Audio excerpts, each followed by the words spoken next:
E a ministra Carmen Lúcia, do Supremo Tribunal Federal, pediu que a Procuradoria-Geral da República se manifeste sobre o pedido de um advogado para que Luiz Roberto Barroso e Edson Fachin sejam investigados. O jurista pede apurações contra os dois magistrados por possível crime eleitoral pelo fato de o Tribunal Superior Eleitoral, sob o comando deles, ter condecorado personalidades pró-Lula. Para o jurista, condecorar ativistas políticos em pleno ano eleitoral caracteriza, sem sombra de dúvidas, grave crime eleitoral, pois claramente induz a população a acreditar que os condecorados teriam e têm o aval do TSE, favorecendo o outro candidato à disputa eleitoral.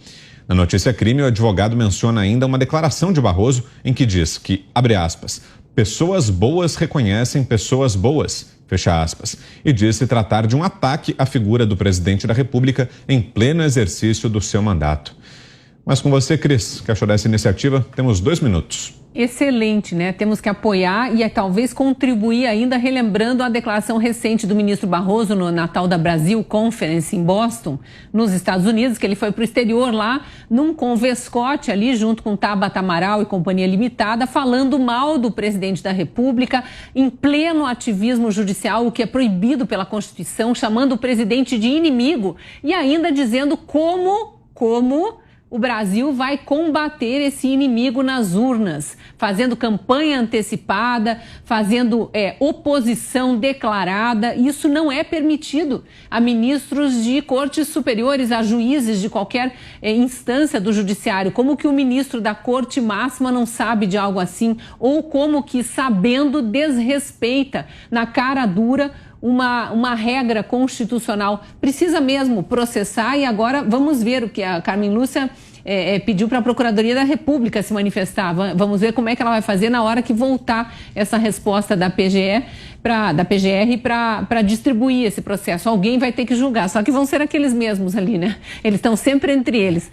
Eu lembro da Câmara dos Deputados, das câmaras de vereadores, né? Quem tiver de acordo, levanta. Quem não tiver de acordo, levanta, todos sentados, aprovado. É mais ou menos assim que eu imagino que são as conversas lá no STF, quando eles têm que analisar irregularidades cometidas por eles mesmos. Arquivam tudo e fingem que não aconteceu.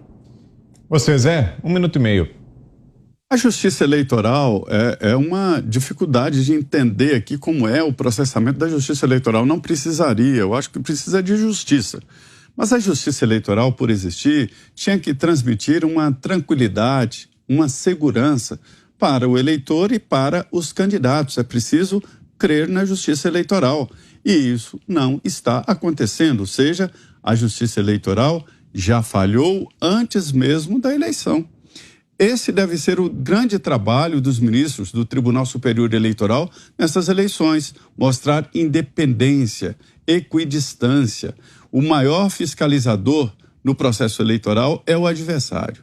É o adversário que fiscaliza, é o adversário que aciona a justiça eleitoral na maior parte.